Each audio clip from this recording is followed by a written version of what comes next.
अस्सलाम वालेकुम ख़वातीन हज़रात, कैसे हैं आप सब लोग। इट्स सैड, इट्स ओवर, ख़त्म हो गया ये सारी की सारी कैंपेन, ये सारा का सारा जर्नी जो है ये ख़त्म हो गया है। हम लोग वर्ल्ड कप से अब कम्प्लीटली बाहर हो चुके हैं। कोई उम्मीद नहीं है, बस ये है कि सामान बांध रहे होंगे बॉयज़ और पाकिस्तान वापस आ रहे होंगे। And it's been really really sad.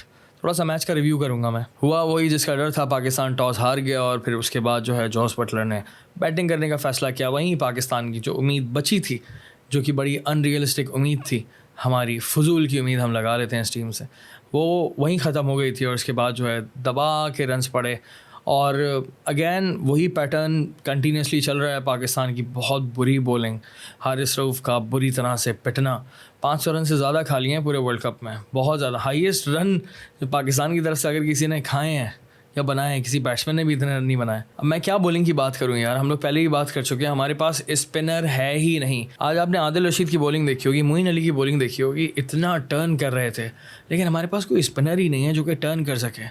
अब मैं किस किस की बात करूं, हम लोग जो है प्लेयर टू प्लेयर बात कर लेते हैं, वो ज़्यादा बेहतर है। बॉलिंग हमारी बहुत बुरी थी और उसके बाद रन काफ़ी ज़्यादा पड़ गए और फिर उसके बाद हम लोगों ने बैटिंग की, बहुत बुरी बैटिंग की। बाबर आजम को चांस मिला था दोबारा से अपने आप को प्रूव करने का, इस वर्ल्ड कप में कुछ एक अच्छी बड़ी इनिंग खेलने का, मैच जितवाने का मौका मिला था, लेकिन नहीं हो पाया बाबर आजम से। ये वर्ल्ड कप बहुत बुरा रहा है बाबर आजम के लिए। एक एवरेज बैट्समैन के तौर पे वो सामने आए हैं, कोई बहुत वर्ल्ड क्लास बैट्समैन नहीं लग रहे थे। कुछ मैचेस में अच्छी इनिंग खेली थी, लेकिन मैच जितवाना जिसको कहते हैं ना, सिंगल हैंडेडली मैच जितवाना, मैन ऑफ द मैच बनना, पाकिस्तान को जहाँ पर ज़रूरत थी वहाँ बाबर आजम का बल्ला नहीं चल पाया। हम सबको अफसोस इस बात का। इतनी अच्छी बॉलिंग कर रहा था इंग्लैंड यार, उनको दाद देनी चाहिए। डेविड विली का आज आखिरी मैच था, बहुत नेक्स्ट लेवल बॉलिंग की उन्होंने। एंड देन आदिल रशीद और मोइन अली तो वर्ल्ड क्लास स्पिनर्स हैं यार।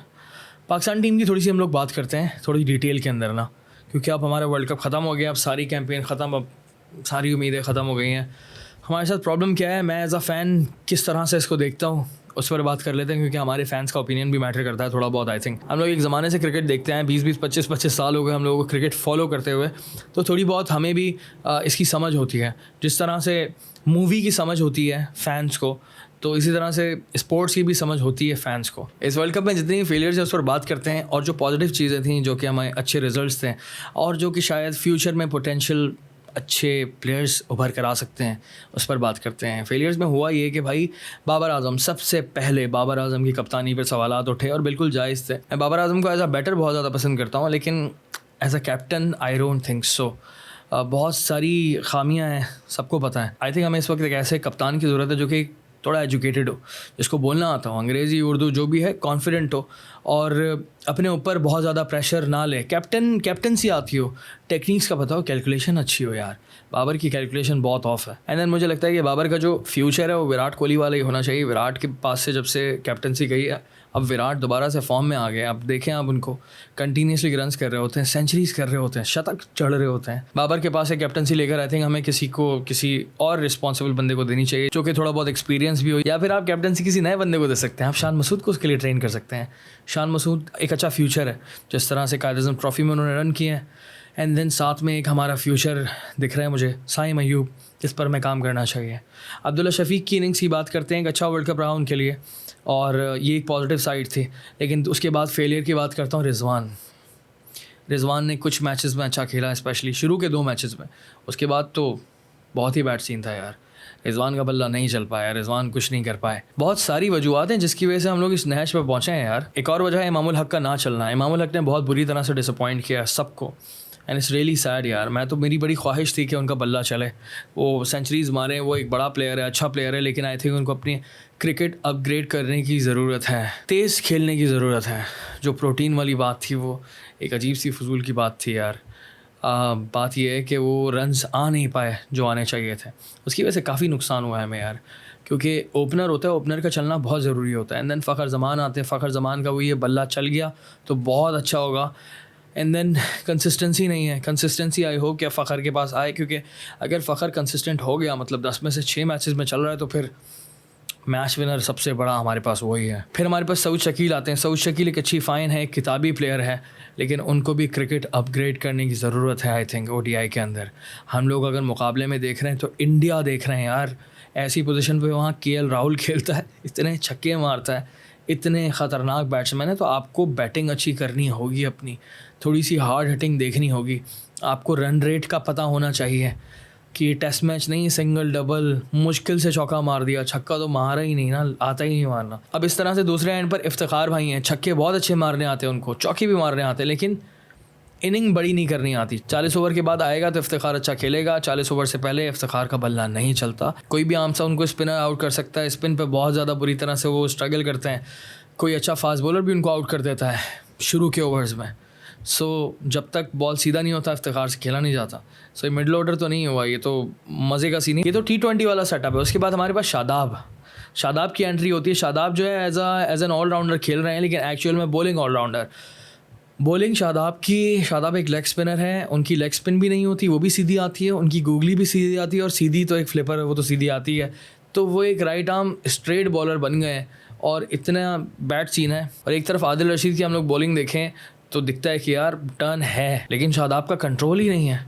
शादाब के पास टर्न नहीं है, कंट्रोल नहीं है, फुल टॉस से हो जाती हैं, बहुत बैड सीन है। और जहाँ तक बैटिंग की बात की है, शादाब के ऊपर हम लोग रिलाई नहीं कर सकते जिस तरह से इंडिया में जडेजा के ऊपर रिलाई किया जा सकता है यार। अब हम बात करेंगे मैच विनर नवाज़ की जगह अब बिल्कुल भी नहीं बनती भाई। वो तो T20 का आई थिंक प्लेयर है, मे बी PSL का, क्योंकि T20 में भी इतना ज़्यादा रिलायबल नहीं है। बॉल ही टर्न नहीं होता यार, पता नहीं क्या सीन है, बहुत ही स्पीड से बॉल वो करा रहे होते हैं।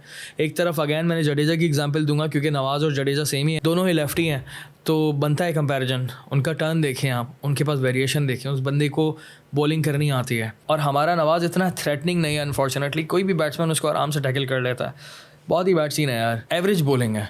और नवाज़ की बैटिंग के बारे में एक बात कहना चाहूँगा। मैंने शादाब का एक इंटरव्यू में देखा था, शादाब ने कहा था कि यार नवाज़ को उसके अंदर मैन ऑफ द मैच मिला था बैटिंग की बेसिस पे। आई थिंक PSL का कोई मैच था, तो शादाब ने नवाज़ के बारे में कहा था उस मैच में कि ये बैटिंग जो नवाज़ ने की कुछ भी नहीं है, नवाज़ इससे बहुत ज़्यादा अच्छी बैटिंग करता है, वो कभी दिखाएगा तो आपको पता चलेगा। और वो दिन है, और आज का दिन है, मैं आज तक वेट कर रहा हूँ नवाज़ बैटिंग करके दिखाए।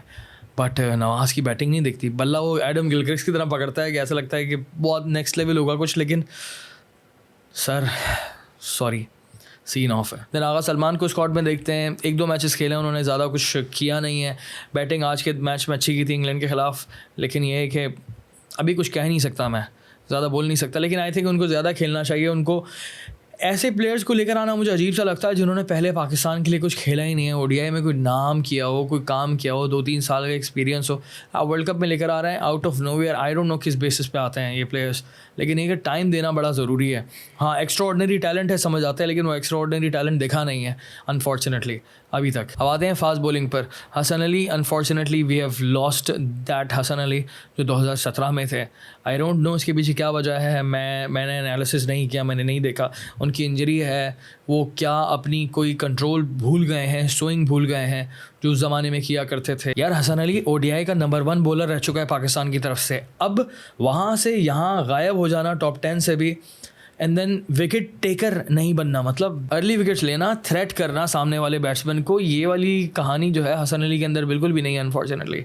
और ये वर्ल्ड कप बहुत ही एवरेज रहा हसन अली के लिए। और शाहीन शाह अफरीदी जो है वो एक तरह से one of the highest wicket taker हैं इस टूर्नामेंट में।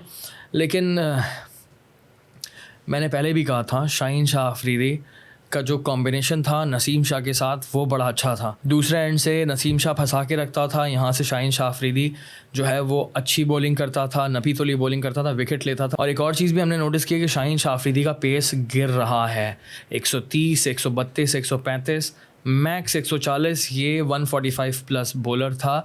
तब जाकर उनको इन स्विंग जो दिखती थी आपको, आपने देखा होगा रोहित शर्मा वाला और KL राहुल वाला, वो अब नहीं दिख रही इन स्विंग। पूरे के पूरे वर्ल्ड कप के अंदर एक बॉल भी इस तरह से ख़तरनाक नहीं देखी हमने शाहीन शाह अफरीदी की। और जितनी भी शाहीन ने विकेटें ली हैं ये अर्ली विकेट्स नहीं है। ये देखकर हम नहीं बोल सकते कि यार शाहीन का वर्ल्ड कप बहुत अच्छा रहा है, नहीं, 2019 का ज़्यादा अच्छा वर्ल्ड कप था। इसके अंदर कोई बहुत ज़्यादा परेशान नहीं किया किसी भी टीम को यार, किसी भी टीम को उठाकर साइड में नहीं किया शाहीन ने। It's very sad. ये world cup as a bowler Shaheen के लिए मेरी नज़र में तो बहुत ही बुरा रहा है अनफॉर्चुनेटली। जैसा होना चाहिए था वैसा नहीं हुआ। Same goes for Babar as well, same goes for Rizwan as well. जितने भी हमारे सीनियर प्लेयर्स हैं, एक बहुत ही बुरा वर्ल्ड कप है। इसलिए तो आप इस नंबर पर हैं यार, इसलिए आप अफगानिस्तान से आ रहे हैं यार, बहुत बुरी तरह से आ रहे हैं यार, बड़ा बैड सीन है। हर मैच आप बुरी तरह से आ रहे हैं, आप देखें आपका सीन क्या है। और न्यूजीलैंड से भी जो आप जीते हैं ये कुदरत के निज़ाम की वजह से जीते हैं यार। वो 400 रन जो हम चेस करने जा रहे थे, हम सबको पता है बहुत मुश्किल था। फ़खर की विकेट गिरती, उसके बाद हमें पता है क्या होता। सो मुश्किल था, इम्पॉसिबल नहीं था, मुश्किल था। लेकिन जो मैचेस हम लोग पक्के जीते हैं वो हल्की टीमों के खिलाफ जीते हैं। बांग्लादेश, नेदरलैंड्स, श्रीलंका, किसी बड़ी टीम को हमने बुरी तरह से नहीं हराया। सिर्फ साउथ अफ्रीका के करीब आए थे, जीते नहीं हैं यार फिर भी हम। सो कहानी है कि हम लोग वर्ल्ड कप से बाहर हो चुके हैं इन वजूहात की वजह से। एक और बॉलर का नाम लेना चाहूँगा अब मैं। टॉप स्कोरर रहे हैं हमारे Haris Rauf. Brainless bowling, it was so sad to see him bowl that way यार। 150 से ऊपर की स्पीड है लेकिन दिमाग इस्तेमाल नहीं हो रहा, कंट्रोल है ही नहीं बॉल के अंदर। तो फिर वही हुआ जिसका डर था। वार्नर और इस तरह के जितने प्लेयर्स होते हैं, इंग्लैंड के, न्यूजीलैंड के, इंडिया के, यार रोहित शर्मा को पसंद है यही पेस, कि ऐसा कोई बॉलर हो जिसका पेस बहुत ज़्यादा और वो वहाँ बॉल करे जहाँ हमें चाहिए। छक्के चौके इतना पिटा है हारिस रऊफ इस पूरे वर्ल्ड कप में, इतनी मार पड़ी है, that was so sad. Haris Rauf एक बहुत अच्छा बॉलर है, उनकी स्ट्रेंथ उनका पेस है। 150-155 मार सकता है वो, स्विंग भी करनी आती है लेकिन कंट्रोल ही नहीं है। अब समझ नहीं आ रहा कि इनका फ्यूचर क्या होगा। T20 में ही खेल सकते हैं लेकिन ODI का क्या होगा हमारे। ODI में तो हमारे पास अच्छे प्लेयर्स ही नहीं हैं। वसीम जूनियर एक अच्छी उम्मीद दिख रही है, अगर स्विंग पर अपने काम करें वो तो एक अच्छे बॉलर बन सकते हैं क्योंकि उनकी लाइन एंड लेंथ थोड़ी कंट्रोल में है। अदरवाइज़ बाकी फास्ट बॉलर्स ने तो बहुत ज़्यादा डिसअपॉइंट किया है। स्पिन तो हमारे पास है ही नहीं, तो भाई ऐसे ही तो होगा हमारे साथ। नंबर 1 टीम है फिर भी अब 5वें पे खड़े हुए बड़ी मुश्किल से, और सेमीफाइनल से हम आउट हो गए। इंडिया में हमारा ये वर्ल्ड कप बहुत सैड रहा है। इतना सैड मेरा 2007 में एज आ फ़ैन वर्ल्ड कप था, मैं बहुत तकलीफ़ में था। उसके बाद 2011 में हम सेमीफाइनल में गए, 15 में क्वार्टर फाइनल में गए, 2019 में भी हम लोगों ने अच्छा फिनिश किया। एंड में हम लोग रन रेट की वजह से पीछे रह गए थे, लेकिन यहाँ तो अब आप मैच भी हार गए इंग्लैंड से बॉस। आप तो मैच भी नहीं जीते, हम रन रेट को क्या बोलेंगे भाई। सो ये वर्ल्ड कप एक बहुत ही बुरा वर्ल्ड कप था। बाबर आजम को सीखना होगा, बाबर आजम को समझना होगा, अपने डिनाइल से बाहर निकलना होगा कि नहीं जी कोई नहीं हुआ, डेफिनेटली कोई मसले वाली बात नहीं है। ऐसे प्लीज़ ऐसा नहीं सोचिएगा। PCB को बहुत ख्याल करना होगा। ज़का अशरफ और जो भी चला रहे हैं यार, ये PCB में जितने भी लोग बैठे हुए हैं, हुकूमत पाकिस्तान में जितने भी लोग हैं, इसको देखें, आप देखें। श्रीलंका की क्रिकेट को बैन कर दिया ICC ने, उनके बोर्ड में इस तरह की हरकतों को देखते हुए। पाकिस्तान क्रिकेट बोर्ड इस वक्त PCB ICC की नज़र पर है और ये जो हो रहा है ये ठीक नहीं हो रहा। हर्षा भोगले ने कहा था कि हमें तो पता ही नहीं होता कि यहाँ पर जो है चेयरमैन कौन होता है। वीकेंड पर नजम सेठी और इसके अलावा ज़का अशरफ। सो ये इस तरह की ख़बरें फैलना, इस तरह से चलना, ये ठीक नहीं है। अपनी क्रिकेट को अब ठीक करना होगा और पाकिस्तान क्रिकेट टीम को तो बॉस ठीक बहुत करना होगा। टीम को समझना होगा कि ये लोग इतने ज़्यादा टॉप नहीं हैं, नंबर 1 नहीं है। बाबर आजम नंबर 1 बैटर नहीं है।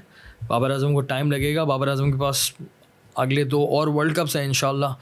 फ़िटनेस अगर और बेहतरीन रही तो, और एक फ्यूचर है हमारा, वो सारे प्लेयर्स हमारे फ्यूचर हैं। हमें नए प्लेयर्स चाहिए, कुछ प्लेयर्स को हमें T20 तक रखना होगा, किसी को टेस्ट तक रखना होगा। हर प्लेयर सारे फॉर्मेट्स नहीं खेल सकता और वो प्लेयर्स हमें बनाने होंगे जो कि स्पेशल हो।